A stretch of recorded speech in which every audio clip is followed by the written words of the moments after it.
ఉపనిషత్తులో నుంచి కొన్ని మంత్రాలను ప్రమాణంగా తీసుకుని మౌన కార్యక్రమంలో వెళ్తాం. పదే పదే చాలా చెప్పుకుంటున్నాం. మౌనం అంటే మనసుని అంతర్ముఖమూర్తికి తీసుకెళ్ళి శరీరము, ప్రాణము, మనసు, ఇంద్రియాలు కూడా దాటిపోయి మన స్వరూపంలో అంటే సర్వవ్యాపకమైనటువంటి దేవుడికి బ్రహ్మము అని పేరు. అంటే ఆ దేవుడిలో ఏ రకమైనటువంటి నామము కానీ రూపము కానీ లేనటువంటి నిరాకార నిర్గుణ పరబ్రహ్మ స్వరూపం, దాన్ని చైతన్యము అంటారు. అలాంటి సర్వవ్యాపకమైనటువంటి చైతన్య బ్రహ్మములో త్రిగుణాలతో కూడినటువంటి ప్రకృతి ప్రవేశించింది. ప్రకృతికి గుణాలు ఉన్నాయి. ప్రకృతిలోని తమో గుణానికి రూపం ఉంది, రజో గుణానికి క్రియ ఉంది, సత్వ గుణానికి జ్ఞానం ఉంది. అంటే రూపము, క్రియ, జ్ఞానము, ఈ 3 రకాల గుణాలతో కూడుకున్నటువంటి ప్రకృతి బ్రహ్మములో ప్రవేశించింది. బ్రహ్మములో ప్రవేశించినటువంటి ప్రకృతి లోపల అంతటా కూడా బ్రహ్మం ప్రవేశించింది. అంటే ప్రకృతికి వెలుపల లోపల కూడా బ్రహ్మస్వరూపమే ఉందన్నమాట. ఇప్పుడు ఆ ప్రకృతి నుంచి అనేక రకాలైనటువంటి బ్రహ్మాండాలు ఏర్పడి అండపిండ బ్రహ్మాండాలతో అనేక రకాల జీవులు, దేవతలు, అసురులు, ఇలాగ అనేకమైనటువంటి నామరూపాలతో ఎన్ని ఏర్పడినాయో అన్నిటిల్లోని కూడా బ్రహ్మం ఉంది. అలా ఏర్పడినటువంటి జీవరాశిలోని మనం ఒకానొక రూపం. అంటే మనుషులు, పశువులు, పక్షులు, క్రిమి కీటకాదులు, ఇలాగ 84 లక్షల రకాల జీవరాశులలో అందులో మనది కూడా ఒక రూపం. ఇప్పుడు మనం ఏ రూపమైతే ధరించామో ఆ రూపం ప్రకృతి నుంచి వచ్చింది. ప్రకృతి నుంచి వచ్చినటువంటి రూపాన్ని మనమే అనుకుంటున్నాం. అంటే ప్రకృతి లోపల ఉన్నటువంటి ఆ బ్రహ్మస్వరూపమే మన స్వస్వరూపం.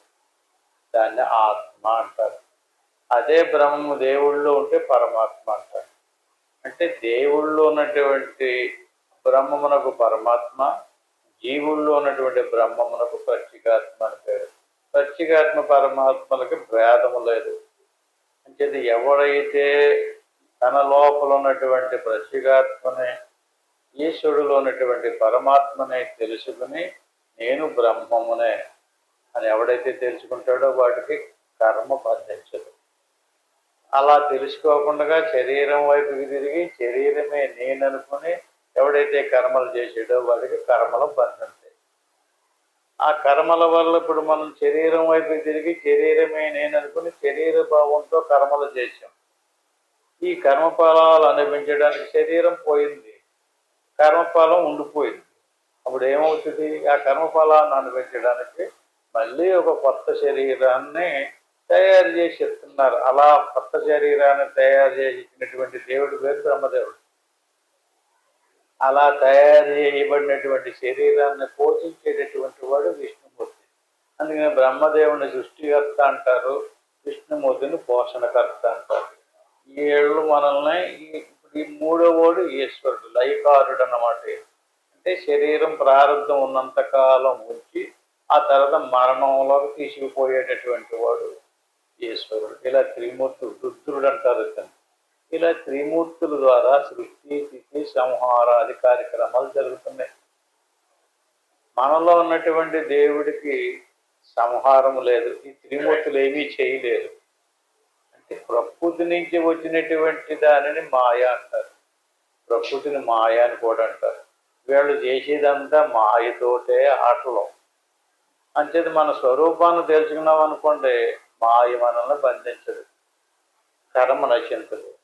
చనిపోయినటువంటి వాడు జ్ఞానం తెలుసుకోకుండా చనిపోయి ఏ స్వభావంతో వెళ్ళాడో మళ్ళీ అదే సంస్కారము, అదే స్వభావంతో పుట్టుకొస్తున్నాడు. ఇప్పుడు మనం పుట్టాము, ప్రతి ఒక్కరికి కూడా ఒక్కొక్క స్వభావం, ఒక గుణం ఉంది. ఏంటి ఆ గుణం చూడండి, అలా పరిశీలించి చూడండి. ఒక్కొక్కళ్ళకి ఉన్నా లేకపోయినా సరే దానమో ధర్మమో చేస్తుంటారు. ఒకళ్ళు ఎంత ఉన్నా సరే పిల్లికి భిక్షం వేయదు. అది ఎవరి గుణం? ఎప్పుడుది? అది ఇవాళ కాదు ఇప్పుడు. అంటే ఈ గుణం ఇయ్యాలే కాదు, రేపు మరణించిన తర్వాత కూడా పోదు. అదే స్వభావంతో పుట్టుకొస్తుంటాడు. దానం కానీ ధర్మం కానీ, అలాగే పూజలు పునస్కారాలు యజ్ఞాలు యాగాలు. పుణ్యం దేని వల్ల వస్తుందండి? పూజల వల్ల రాదు, పారాయణం వల్ల కూడా రాదు. మరి దేనివల్ల వస్తుంది పుణ్యం? దాన ధర్మాల వల్ల వస్తుంది పుణ్యం. ఆదాన దోషేన భవే దరిద్రం. దాన ధర్మాలు చేయలేనటువంటి వాడు దరిద్రుడిగా పుడతాడట. దారిద్ర దోషేన భవేది పాపం. ఎవడైతే దాన ధర్మాలు చేయకుండా దరిద్రపు కొట్టు జన్మ ఇచ్చాడో వాడు దాన ధర్మాలు ఎక్కడ చేస్తాడండి? లేదు కదా. మరి ఏం చేస్తాడు? చెయ్యకపోతే చేయకపోతాడు, పాపం చేస్తాడు. పాపాది అవశ్యం. ఎవడు పాపం చేసాడు వాడికి నరకం వస్తుంది. పునరపి పాపం పునరపి నరకం. ఆ వృత్తంలో నుంచి ఇంకా అతను తప్పించుకోలేడు. ఈ రకంగా తప్పించుకోవాలంటే మనిషి జన్మకొచ్చి ఆలోచన చెయ్యాలి. ఏమీ ఆలోచన లేకుండా ఇప్పుడు సాధన చేసేస్తే కూడా ఏమొచ్చేదండి? మీకు పదే పదే చెప్తున్నాను. మీకు సాధన అనేటువంటి నిద్రపోవడం లాంటిదే. అలాగే ఏమనుకోకుండా. అలాగే సాధన అక్కర్లేదా? సాధన కూడా కావాలి. జ్ఞానంతో కూడినటువంటి సాధన, జ్ఞానంతో కూడినటువంటి మాట, జ్ఞానంతో కూడినటువంటి క్రియ. ప్రతి దాని వెనకాల జ్ఞానం ఉండాలి. అదే మనకు అనేకమైనటువంటి శాస్త్రాలు చెప్తున్నాయి.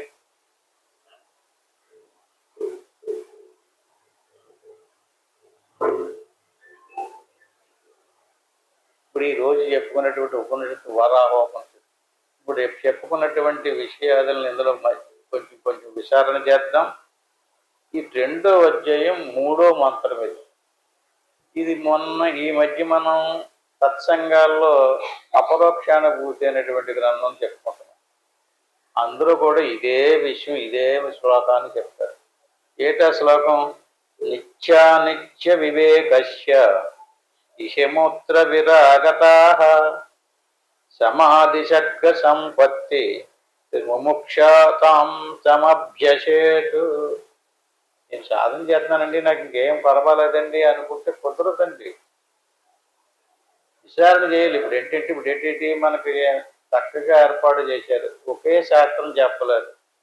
వేదాలు ఉన్నాయి. వేదాలన్నీ కూడా కర్మకాండే. యజ్ఞాలు యాగాలు. వేదాలన్నింటిలోనే యజ్ఞయాగాలు. యజ్ఞయాగాదులు ఎందుకు పెట్టారండి? యజ్ఞయాగాదులన్నింటిలోనే దాన ధర్మాలు. అలాగే మనం తీర్థయాత్రలకు వెళ్తాం కదండి. తీర్థయాత్రలకు వెళ్ళిన కాడల్లా చేతులు చాపి తెచ్చి పుచ్చుకోవడం కోసం కాదు తీర్థయాత్రలు పట్ట. వెళ్ళిన కాడల్లా అక్కడ ఎవరైతే దరిద్రపుతో మళ్ళీ జన్మకొచ్చారో అలాంటి వాళ్ళందరూ అక్కడ అడుక్కోటాకు ఉంటారు. వాళ్ళకి గుణమో పణమో దానం చేయటం కోసం అవన్నీ చూడాలి. చూస్తే తెలుస్తుంది, మనకి బుద్ధి మారుతుంది. అంచేత ఈ రకంగా ఏం చెయ్యాలి? ఏది నిత్యమో ఏది అనిత్యమో, అసలు నేనెవరిని, అసలు దేవుడు అంటే ఏంటి ఏమీ తెలుసుకోకుండా ఏదో సాధన చేసేసాను, లేకపోతే ఏదో చేసే, లేకపోతే తీర్థయాత్రకి వెళ్ళి నోముల్లో చేసాను, వ్రతాలు అన్నారనుకోండి. వాటి వల్ల ఏంటంటే అంతఃకరణం కొంచెం మెత్తబడుతుంది, శుద్ధమవుతుంది తప్ప దానివల్ల పుణ్యం రాదు, జ్ఞానము కూడా రాదు. పుణ్యము రావాలి, జ్ఞానము కూడా రావాలి. ఏం చెయ్యాలి? నిత్య అనిత్య వస్తు వివేకము. ప్రపంచాన్ని ఒకసారి పరిశీలించారు. ప్రతి ఒక్కరూ పుడుతున్నారు, పరిణామం చెంది చచ్చిపోతున్నారు. ఇలాగ ఎంతకాలం బట్టి జరుగుతుంది? యుగాదుల నుంచి, అనాది నుంచి అదే ప్రక్రియ. మన తాత ముత్తాతలు కానీ వత్తాదులు వచ్చారు. వచ్చిన వాళ్ళందరూ వేషాలు వేసుకుని ఎన్నెన్ని రకరకాలు చేశారో. ఏది వదిలిపోయేదాల్లో? శరీరాన్ని. లోపల జీవి నశించలేదు, ప్రాణము కూడా నశించలేదు, మనసు కూడా నశించలేదు. కేవలం చొక్కా తీసి పాటించడు. భగవద్గీతలో స్పష్టంగా చెప్తారు, దేహినోస్మిన్ యదా దేహే కౌమారం యవనం జరా తదా దేహాంతర ప్రాప్తి నమోది. ఈ శ్లోకం 100 సార్లు మనం పారాయణం చేశాం. అంటే దేహినోస్మిన్ యదా దేహే, ఈ దేహం పోతే మరో దేహం తెచ్చుకుంటాడు. దేహం వచ్చింది కదండి, వచ్చిన దేహం వచ్చినట్టుండదు. కౌమారం, యవ్వనం, జర అంటే మార్పు చెందుతూ ఉంటుంది. కౌమారము, యవ్వనము, ముసలితనము, ఆ తర్వాత చావు. ఇదే పరిశీలించాలి. ఇదేనా చచ్చి మళ్ళీ పుట్టి వస్తా పోతా ఉండేటటువంటి శరీరమేనా? ఇప్పుడు ఈ శరీరంతో మనం ఏమనిపించున్నామో అది మన పూర్వజన్మలో చేసుకున్నటువంటి కర్మఫలం. ఇప్పుడు మళ్ళీ చేసుకున్నది ఏదైనా ఉంటే అది రేపు వచ్చే జన్మకి మళ్ళీ అది కారణం. దాన్ని కార్యము, కారణం అంటుంటారు. కారణం కనిపించదు, కార్యం కనిపిస్తే. కార్యం కనిపించినప్పుడు కారణం కనిపించదు, కారణం కనిపించినప్పుడు కార్యం కనిపించదు. ప్రతిదానికి కూడా ఒక రీజను. ఈ రకంగా ఈ శరీరం వచ్చిందంటే దీనికి ఏంటి కారణం పరిశీలించాలి, విచారణ చెయ్యాలి. దాని అంతటా అది గాలిలో నుంచి వచ్చేలేదు, ఆకాశంలో నుంచి కూడా వచ్చేలేదు. అంచేత ఈ శరీరం ఎందుకు వచ్చింది, ఈ శరీరమేనా నేను, ఇంకా ఏమన్నా ఉందా, నేను ఏం చేసుకోవాలి, ఏం తెలుసుకోవాలి? పశుపక్షాది క్రిమికీటకాది అనేక జీవరాశి ఉంది ఇక్కడ. ఏ జీవరాశికి లేనటువంటి గొప్పతనం మనిషికి ఉంది. ఏంటంటే ఆ గొప్పతనం? శాస్త్రం. జీవరాశికి శాస్త్రం లేదు, గురువు లేడు, చెప్పేవాడు లేడు, చదువుకోవటానికి కూడా లేదు. పోనీ ఏ వ్రతమో, ఏ పూజ, ఏ దానమో, ఏ ధ్యానమో చేద్దారన్నా కూడా దానికి అవకాశం లేదు. కేవలం వచ్చింది, నీటి మీద వర్షం వచ్చినప్పుడు బుడగ ఏర్పడి అది మళ్ళీ పేలిపోయినట్టే అది మిగతా జన్మలన్నీ కూడా. మనిషి జన్మ అలా కాదు. ఆలోచించాలి. ప్రధానమైనటువంటి విషయం ఆలోచన. నిత్య అనిత్య వివేకస్య. దాన్నే ఎరా బుద్ధి లేదా అంటుంటాం కదా మనం. అంటే బుద్ధి కలిగి జీవించాలి. బుద్ధి కలిగిన జీవి మనిషి, బుద్ధి లేని జీవి పశుపక్షాలు. వాటికి కళ్ళున్నాయి, కాళ్ళున్నాయి, భార్యాభర్తలు, పిల్లలు, వాళ్ళ మీద ప్రేమ అన్నీ ఉన్నాయి. ఏమి లేదు? బుద్ధి లేదు. ఆ బుద్ధికి వివేకము అని పేరు. విచారణ చేసేటటువంటి తెలివి లేదు. అవునా కాదా? నిత్యమేటి అనిత్యమేటి, నిత్య అనిత్య. అర్థమైంది కదా? ఇంకా చెప్పాలా? వివేకస్య, వివేకము. ఆ తర్వాత ఇహమూత్ర విరాగత. ఇప్పుడు నిత్యం ఏంటో తెలిసిందండి మనకి. ఆ నిత్యమైనటువంటి దానికోసమే మనం చెయ్యాలి. ఏం చేసినా ఈ పోయేదానికోసం చేస్తున్నాం మనం అంతా. దానివల్ల ఏం ప్రయోజనం లేదు. అందుకని ఏదైతే ఈ శరీరాన్ని వదిలిపెట్టి పోతుందో మళ్ళీ ఇంకో శరీరాన్ని తగిలించుకుని వస్తుందో దానికి ఏమన్నా జాగ్రత్తలు తీసుకుంటున్నారా? దాని గురించి ఏమన్నా తెలుసుకున్నారా?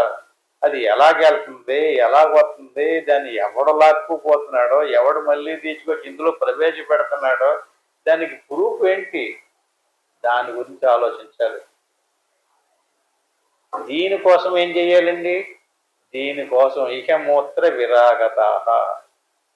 ఇహమూత్ర విరాగ అంటే రాగం అంటే ప్రేమ. దేని మీద? శరీరం మీద మనకి వల్లమాలిన ప్రీతి, అనిత్యమైనటువంటిది. దీని మీద ప్రీతి. వేదం ఏం చెప్తుందంటే దీని మీద నువ్వు ఇహమూత్ర పరాగత. ఎక్కడంటే ఈ శరీరం ఉన్నాయి ఇక్కడ, ఇహం అంటే ఇక్కడ, పర అంటే అక్కడ. ఇక్కడ శరీరమైన అంతే, అక్కడ శరీరమైన అంతే, స్వర్గలోకంలో శరీరమైన అంతే, భూలోకంలో ఉన్న శరీరమైన ఈ శరీరానికి ఏ శరీరానికైనా ఒకే లక్షణం. రాజుగారి శరీరమైనా, రాణిగారి శరీరమైనా అంతే. ఇంకా ఎలా చూడాలి దీన్ని? వాంతు చేసుకున్నటువంటి వాంతిని పంచపక్ష పరమాన్నాలు వండుకుని తిన్నాడు అనుకోండి, అది ఏమడలేదు, వాంతి అయిపోయింది. అదే దీన్ని చాలా డబ్బులు ఖర్చు పెట్టాను, నేను నెయ్యి పోసాను, యాలక్కాయలు వేసాను, దీన్ని పారపోసేస్తే ఎలా పెద్దని మళ్ళీ తీసుకుంటారా? విరాగత. ఈ శరీరం మీద ఎవడికి వైరాగ్యం రాలేదో వాడికి మోక్షం రాదా? ఇదంతా ఎందుకు చెప్తున్నారు? ముందు నిత్యమేటో అనిత్యమేటో తెలుసుకోవాలి. ఎవడైతే దీన్ని తగిలించుకున్నాడో, ఎవడైతే దీన్ని వదిలించుకుని వెళ్తున్నాడో వాడి కోసం ఆలోచన అనిచి దీన్ని ఏం చేయాలి?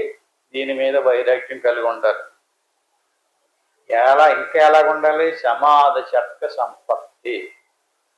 శమము, దమము, ఉపరతి, తితిక్ష, శ్రద్ధ, సమాధానం, వీటిని సంపద అంటారు. మనం ధనాన్ని పోగొడుతున్నాం, పశువులను పోగొడుతున్నాం, గృహాలు నిర్మించుకుంటున్నాం, ఆస్తులను పోగొట్టుకుంటున్నాం. దీన్ని మనం సంపద అంటాం. వేదం ఏం చెప్తుంది? ఇది కాదురా బాబు నువ్వు సంపాదించుకోవాల్సినటువంటి సంపద. సంపద ఏంటి? శమము.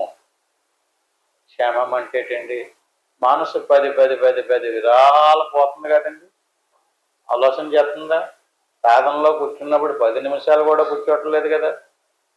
10 నిమిషాలు కూడా కూర్చొనివ్వకుండా పరుగులు పెడుతుందంటే, అలా పరుగులు పెట్టేటటువంటి మనసును పరుగులు పెట్టనివ్వకుండా మన స్వాధీనంలోకి తెచ్చుకుంటే దాన్ని శమము అంటారు. ఇప్పుడు మన ఇంద్రియాలు ఉన్నాయి, బాహ్యేంద్రియాలు అంటారు. పన్ను, పాలు మొదలు ఉన్నాయి అనుకోండి. ఆ ఊరు వెళ్దాము, ఈ ఊరు వెళ్దాము, ఆ గుళ్ళో ఏం జరుగుతుంది, ఈ గుళ్ళో ఆ దేవుడి దగ్గరికి వెళ్తే అన్ని ఇచ్చేస్తాడట, ఈ దేవుడి దగ్గరికి వెళ్తే అన్ని ఇచ్చేస్తాడట, ఈ పాట పాడితే, ఈ మంత్రం చెబితే, ఈ శ్లోకం చెబితే అనుకుంటారు కదండి. ఇంద్రియాలను ఆపు చేయాలి. దీన్ని బాహ్యేంద్రియాలు, అంతరేంద్రియాలు అంటారు. బాహ్యేంద్రియాలని నిరోధించే దమము, అంతరేంద్రియాలను నిరోధించే శమము. అంటే మోక్షం పొందాలనుకున్నారు కదండి. వెళ్ళిపోయేటటువంటి శరీరాన్ని వదిలిపోయేటటువంటి జీవుడికి ఏం చేసుకోవాలో చెప్తున్నాడు. ఈ శరీరమందలి ఇంద్రియాలు, లోపల ఇంద్రియాలు కానీ బయట ఇంద్రియాలు కానీ దేని గురించి ఆలోచించనే, లోపలోడి గురించి ఆలోచించడం లేదు, ఈ శరీరం గురించి ఆలోచించలేదు. అంచేది ఈ ఇంద్రియాదుల్ని మనం స్వాధీనం తెచ్చుకోవాలి. శమము, దమము, ఉపరతి, తితిక్ష, శ్రద్ధ అంటే ఓర్చుకోవాలన్నమాట. కొంచెం కొంచెం కొంచెం కొంచెం అభ్యాసం చేయాలి నిరంతరం కూడా. ఉపరతి అంటే నిన్న చేసాం కాదు, ఇవాళ గంటలు ఎత్తడం అనుకోకూడదు. మళ్ళీ అభ్యాసం చేయాలి, మళ్ళీ అభ్యాసం చేయాలి. ఎప్పుడు దాకా? ఈ శరీరం కంటే వేరుగా ఉన్న మన స్వరూపం మనకి తెలిసి వచ్చేదాకా. మన స్వరూపాన్ని వదిలి ఎక్కడో ఎవరిలోనో ఉన్న స్వరూపాన్ని తెలుసుకోవడానికి చూస్తున్నాం మనం. ఎవరిలో ఉన్న స్వరూపాన్ని కాదు, ఎవరిలో ఉన్న గుణాలనే చూడకూడదు. ఎందుకంటే విశ్వమంతా అనంత కోటి జీవరాశి. ఒక్కొక్కడికి ఒక్కొక్క స్వభావం, ఒక్కొక్కరికి ఒక్కొక్క గుణం, ఒక్కొక్కరికి ఒక్కొక్క అలవాటు. వాళ్ళు అలా ఉన్నారు కనుక వాళ్ళకి ఏం జరిగింది, నేను కూడా అలాగే ఉంటానని అనుకోకూడదు. అంటే ఎవడు స్వభావం వాడిదే, ఎవడు గుణాలు ఆడదే, ఎవరి గురించి చూసుకోవాలి, మన గురించే చూసుకోవాలి.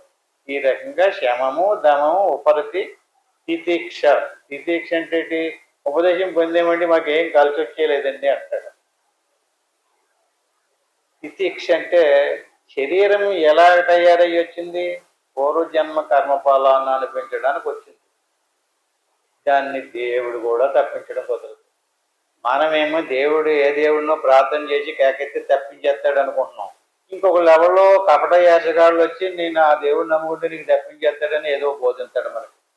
శాస్త్రాలు ఎక్కడ కూడా ఎవ్వరూ తప్పించారని చెప్పలేదు. మరి ఏం చెప్పింది? ప్రారంధంలో ఏదైతే రాసి పెట్టుందో అది నువ్వు అనిపించాల్సిందే. అది నేను అనిపించలేకపోతున్నానండి అంటే కుదరదు నాయన. తితిక్ష, ఓర్చుకోవాలి. భార్య నుంచో, భర్త వయసు నుంచో ఇబ్బందులు వస్తుంటాయి కదండి, మన శరీరం నుంచో. అవన్నిటికీ కారణం ఏంటి? మన కర్మఫలమే, మనం చేసిందే.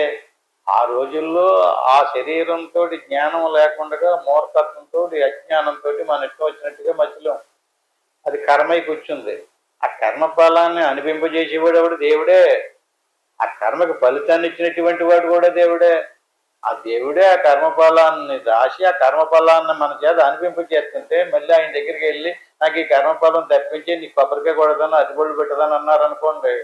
కొబ్బరికాయ కొడితే కొబ్బరికాయ కొట్టిన పుణ్యం వస్తుందంటే కర్మతోటి కర్మ ఏర్పడదు తప్ప వదిలించడం కుదరదు. వదిలించడానికి ఒకటే మార్గం, జ్ఞానాగ్ని దగ్ధ కర్మాణం.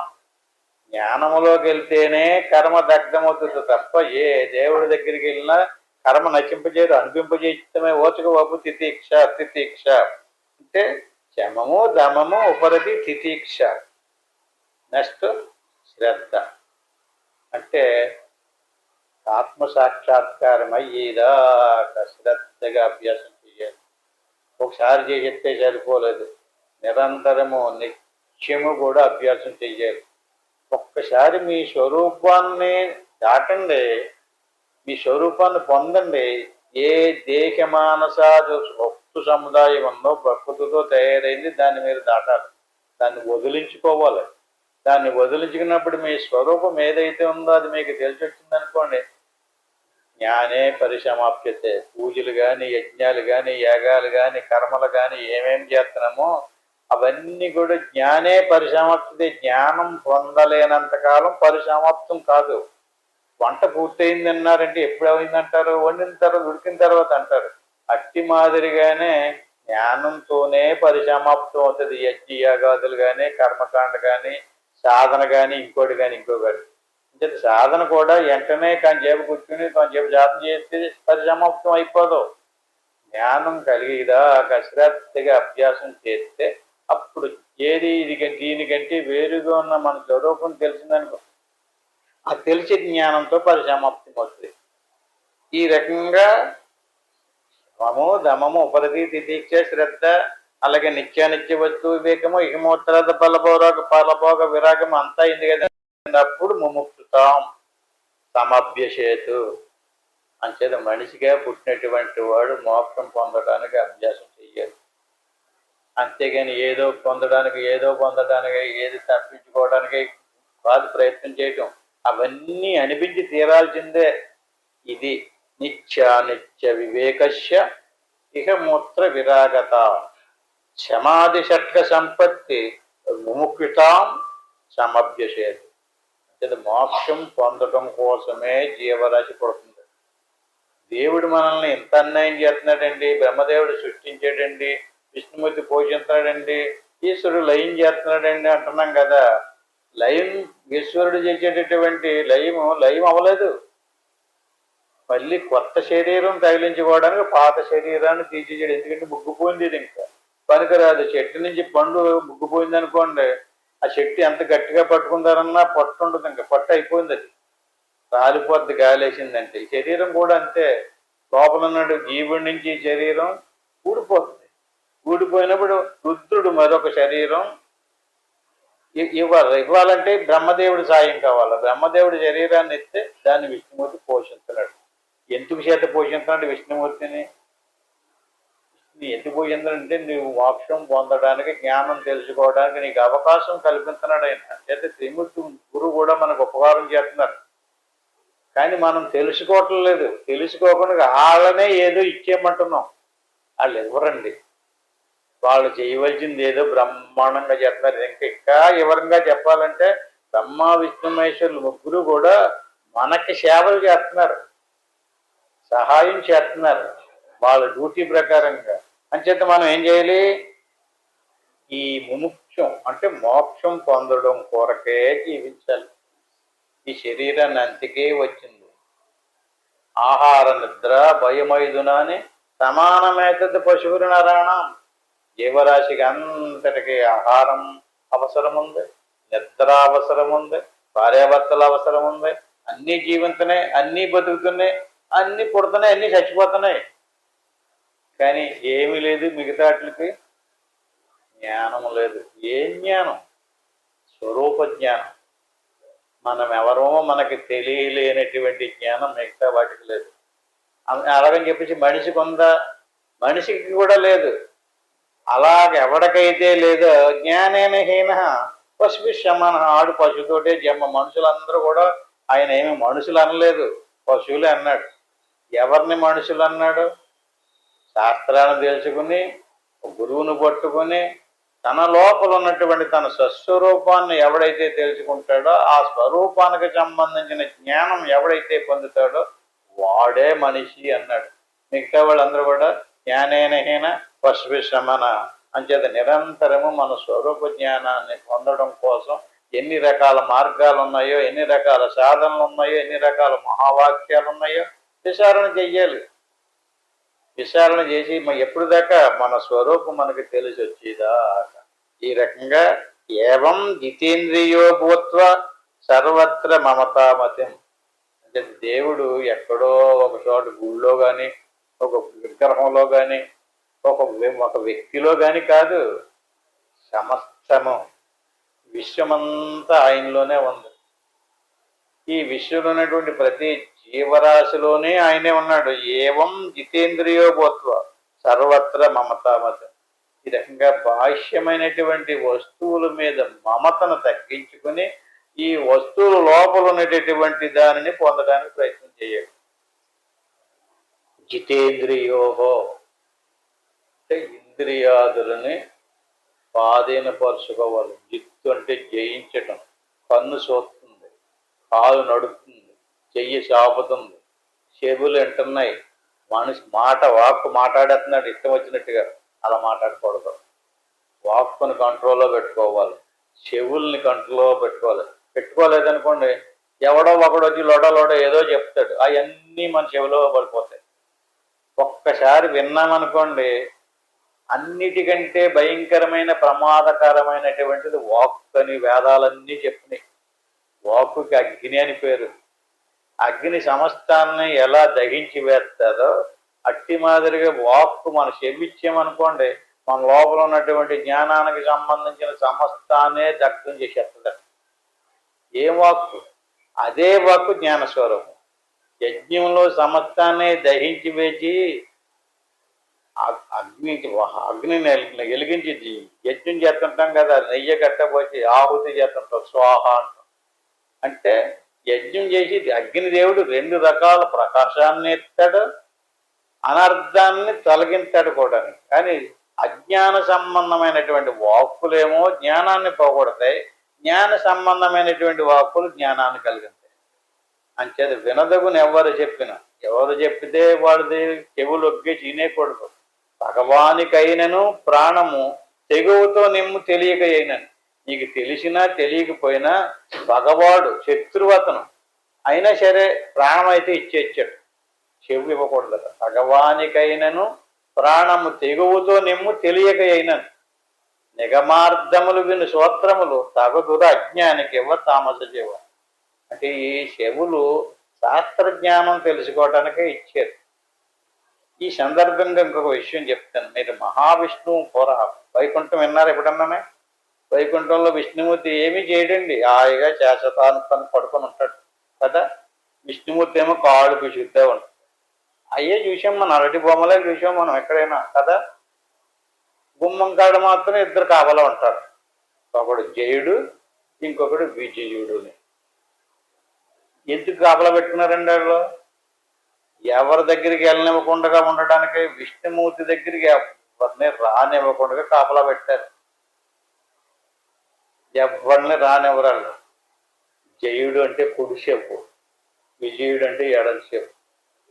ఈ చెవులు 2 ఆధ్యాత్మిక సంబంధమైనటువంటి పారమార్థికానికి సంబంధించినటువంటి విషయాలను ఎల్లనివ్వకుండా ఆఫ్ చేశారనుకోండి, వాళ్ళు దేనికి అవకాశం ఇచ్చారు? హిరణ్యకశిపుడు, హిరణ్యాక్షుడు మొదలైనటువంటి దేవతలు అయిపోయారు కదా. వాళ్ళు ఎవరైనా చెవులే. ముందు ఎవడైతే ఈ రకమైనటువంటి జ్ఞానం వినకుండగా, వీటికి అవకాశం ఇవ్వకుండగా ఆ పనికి మాలినటువంటి ఊరు వాడ తిరిగి వస్తుంటాడు ఒక్కొక్కడు. ఆ ఊరు వాడ తిరిగి వచ్చినటువంటి విషయాదులన్నీ మన చెవిలో పోతుంటాడు. మనం ఇక ఓహో అని తప్పట్లు కొట్టుతూ ఆలకించుంటాం. ఆలకించిన వాళ్ళందరూ మళ్ళీ జన్మలో హిరణ్యకశిపుడు, హిరణ్యాక్షుడిగానే పుడతారట.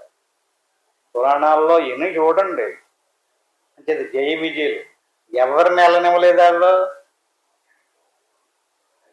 సనకుడు, సనందుడు, సనత్ కుమారుడు, చంద్రజుజాతుడు, వాళ్ళు బ్రహ్మ మానస పుత్రులు. ఎవరండి వాళ్ళు? తత్వమసి, అహం బ్రహ్మస్మి, ఐమాత్మ బ్రహ్మ, ప్రజ్ఞానమానందం బ్రహ్మ. ఈ వేదాల నుంచి ఒక్కొక్క వేదాల నుంచి ఒక్కొక్కటి వీళ్ళు బ్రహ్మచారులు. వీళ్ళకి పెళ్లి కాలేదు, పిల్లలు పుట్టలేదు, సంసారులు కాదు, నిరంతరము ఆత్మభావంలో ఉన్నటువంటి మహావాక్యాలు అని పేరు. ఈ మహావాక్యాలు వినడానికి చెవులు అంగీకరించి చూసుకోండి. ఎవరికైనా సరే కథల రూపంలో, ఆకారాల రూపంలో ఏమొస్తుంది, ఎంత కలిసి వస్తుంది అనేటువంటిది. వీళ్ళు ఎవరిని వెళ్ళనివ్వలేదు. అహం బ్రహ్మస్మి ఏమర్థమైందండి? తత్వమసి, ఐమాత్మ బ్రహ్మ, ప్రజ్ఞానం ఆనందం బ్రహ్మ. అంటే ఇది జ్ఞాన సంబంధమైనటువంటి విషయాదుల్ని అడ్డగిస్తున్నారు. అంచేత ఏమయ్యారు? రాక్షసులు అయ్యారు. ఎవడైతే జ్ఞాన సంబంధమైనటువంటి విషయాలను ఎల్లనివ్వకుండా ఆపు చేస్తాడో వాడు మళ్ళీ అజ్ఞానం పాలైపోతాడు. ఈ జన్మలు ఇప్పటి నుంచి కాదు, కోటాను కోట్ల యుగాలు ఎన్ని, ఈ మనుషులందరూ సావరు, కానీ ప్రపంచం పోతుంది ప్రళయంలో. అప్పుడు ఈ శరీరాలన్నీ పోతాయి, జీవులు సావరు, అలా విశ్వంలో తిరుగుతూనే ఉంటారు అణురూపంలో. మళ్ళీ ప్రపంచం ఏర్పడుతుంది, మళ్ళీ శరీరాలు ఏర్పడుతుంటాయి. ఇలాగ అనంత కోటి యుగాల నుంచి వెళుతూ వస్తూనే ఉన్నారు. ఎంత బొల్లు గగురు పొడిసి అయ్యయ్యో ఏమాత్రం నేను అశ్రద్ధ చేసుకున్నా మళ్ళీ నాకు ఎలాంటి జన్మ వచ్చేస్తుంది అనేటువంటి వివేకం కలిగి అభ్యాసం చెయ్యాలి నిరంతరం కూడా. అలాగే ఏవం జితేంద్రియో భూత్వ, ఈ రకంగా ఇంద్రియాదులని జిత్తు స్వాధీనపరచుకోవాలి, జయించాలి. ఆ శ్రోత్రేంద్రియాన్ని పనికిమాలిన విషయాదులు వినడానికి ప్రయత్నించకూడదు. అలాగే పనికిమాలినటువంటి రూపాలు, పనికిమాలిన శబ్దాలు, తినేయి తాగేయి అన్నీ కూడా అనేకమైనటువంటి భూత్వ సర్వత్రా మమతామదం. ఎప్పుడు చెయ్యాలండి? తెల్లారి గట్ల, సందకాడ, మధ్యాహ్నం మాట కాదు, సర్వత్రా నువ్వు నిరంతరము కూడా ఇంద్రియాదులను నిరోధించుకుని విహాయ సాక్షి చైతన్యే. అంటే విహాయము అంటే విహాయ అంటే శరీరం సాధనలో కూర్చున్నాం, మార్పు చెందుతుంటుంది. కొంచెం కొంచెం కొంచెం హాయిగా సుఖంగా మార్పు చెందుతూ ఉంటుంది. లోపలికి వెళ్ళి గోల్ది విహరించటం, లోపలికి వెళ్ళు, ఇంకా ఎల్లు, ఇంకా ఎల్లు, ఇంకా ఎల్లు. శ్వాస సన్నగిల్లింది, మనసు సంకల్పాలు తగ్గుతున్నాయి, వదలకు. శరీరం కనిపించకుండా పోతుంది, లేచిపోకు, అలాగే గమనించు, అలాగే చూడు, అలాగే చూడు. అలా చూసుకుంటూ ఎల్లగా ఎల్లగా విహాయ సాక్షి చైతన్యే. అంటే ఏంటండి? శరీరం ఉంది, శరీరానికి లోపల ప్రాణం ఉంది. శరీరం తనను తాను కాపాడుకునే శక్తి శరీరానికి లేదు, తెలుసా అండి? ఇంకొకటి కాపాడాలి దాన్ని, ఇంకొకటి రక్షించాలి, ఇంకొకటి పోషించాలి. శరీరం ఎలాంటిది? అదొక మాంసంతో ఎముకలతో ఉన్నటువంటి ఒక సముదాయం.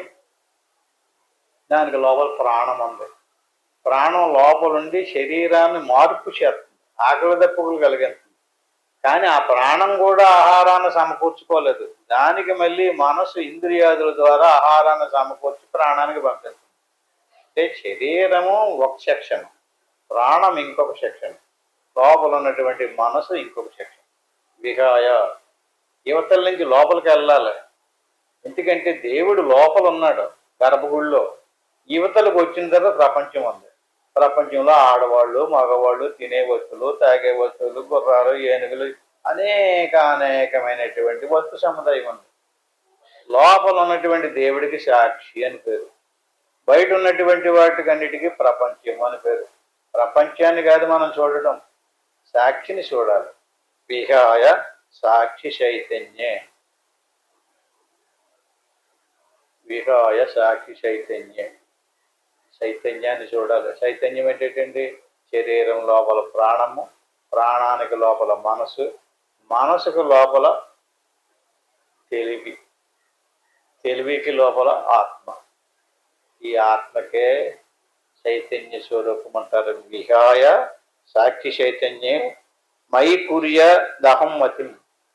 ఈ రకంగా నీకు బుద్ధి ఉంటే, నీకు అవకాశం ఉంటే, నీకు మనిషి జన్మగానే వస్తే విహాయ సాక్షి చైతన్యే మయి కుర్యాదహం మతిం. అహం అక్కడ పోగొట్టుకో.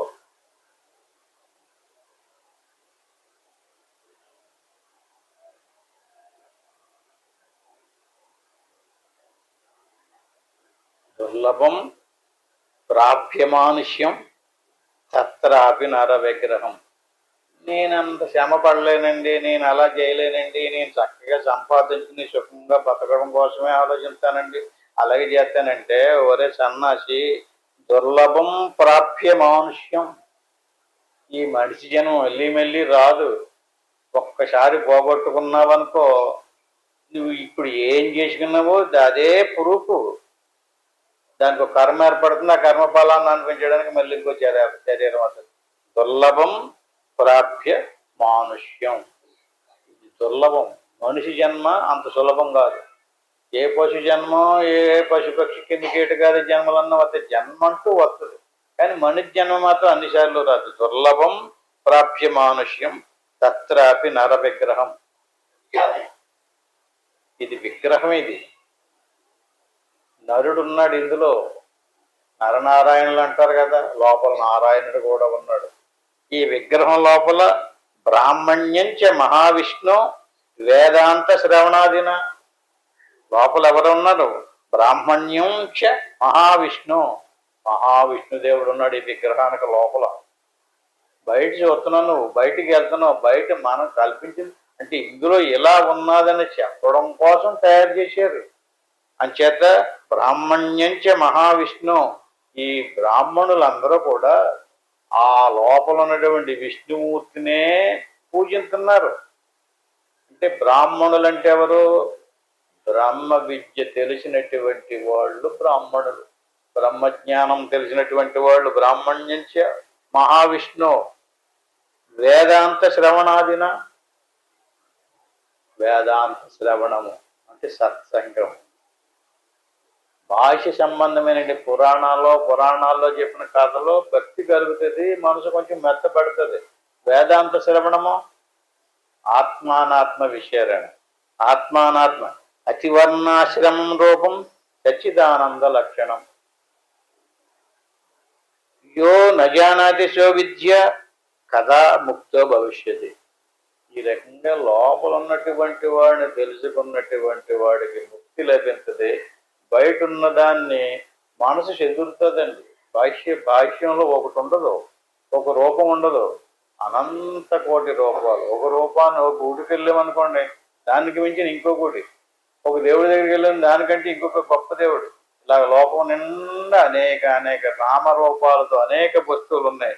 అంటే ఎక్కడికి వెళ్ళాలి? అన్నీ కూడా అతివర్ణాశ్రమం రూపం. ఇప్పుడు మనుషులను చూసామనుకోండి, ఇతను బ్రాహ్మణుడు, ఇతను క్షత్రుడు, ఇతను శూద్రుడు, ఇలాగ అనేక వర్ణాశ్రమాలు. ఈ వర్ణాలని ఆశ్రమాలని బ్రహ్మచర్యాశ్రమం, గృహస్థాశ్రమం, వానప్రస్థాశ్రమం, లేకపోతే ఇంకొకటి భాష్యంలో ఉన్నటువంటి అతి వర్ణాశ్రమం రూపం. ఈ రూపాలని, వర్ణాలని, ఆశ్రమాలని కూడా వదిలేసి సచ్చిదానంద లక్షణం నిత్యానిత్య వస్తు వివేకంతో విచారణ చేసి సచ్చిదానంద స్వరూపాన్ని పట్టుకో. దాన్ని వస్తు రూపంలో చూడడం కుదరదు, దాన్ని లక్షణాల ద్వారా గుర్తించాలి. దానికి కొన్ని లక్షణాలు ఉన్నాయి. సచ్చిదానంద లక్షణం. యో నజానాతి, ఇంకొక దాన్ని ఆశ్రయించుకో, ఇంకో దాన్ని పట్టుకోకు, ఇంకో దాన్ని ఆలోచించుకో. సో విద్వాం కదా ముక్త భవిష్యత్తు. అప్పుడు నీకు ముక్తి వస్తుంది. అంటే ముక్తి రావడానికి సంబంధించినటువంటి ప్రయత్నమే చెయ్యి. ఏం చెయ్యాలి, ఎలా చెయ్యాలి? అంతర్ముఖ వృత్తికి తిరగాలి. బయటికి తిరిగేమా ముక్తి రాదు. వెలుపలకు చూసేమా కర్మ. లోపలికి చూస్తే కర్మ రద్దు అవుతుంది, బయటకు చూస్తే కర్మ ఏర్పడుతుంది. ఆ కర్మకి ఫలితం ఏర్పడుతుంది. లోపల ఉన్నటువంటి దేవుడు కర్మఫలాన్ని నశింపజేసి జ్ఞానం కలిగించి మోక్షాన్ని ఇస్తాడు. వెలుపల ఉన్నటువంటి దేవుడు కర్మకి ఫలితాన్ని ఇచ్చి ఆ కర్మఫలాన్ని అనుభవింపచేస్తూ ఉంటాడు. బయట దేవుడు ఉన్నాడు, లోపల కూడా దేవుడు ఉన్నాడు. లోపల ఉన్నటువంటి దేవుడికి ఆత్మ, పరమాత్మ, బ్రహ్మం అంటారు.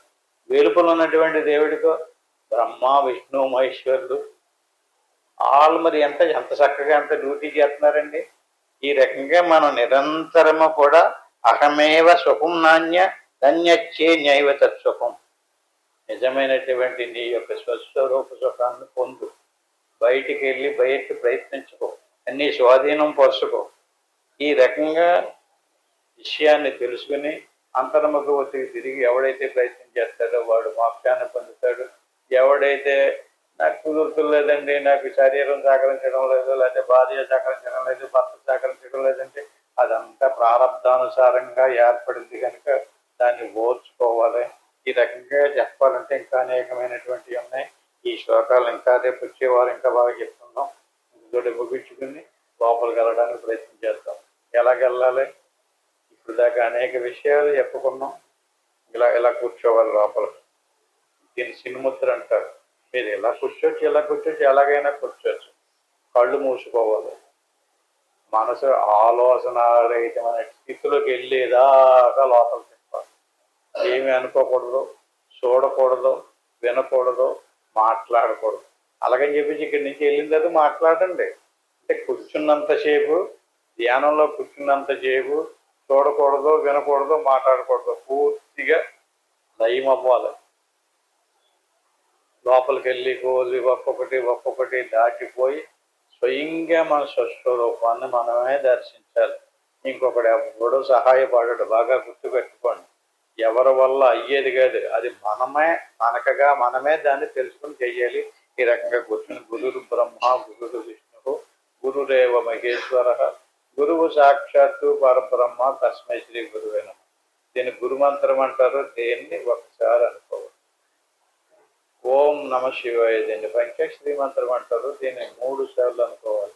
అంటే లోపలికి వెళ్ళడానికి ప్రారంభం అంతే. అంటే వీటిని అనుకుంటా కూర్చోమని కూడా కాదు.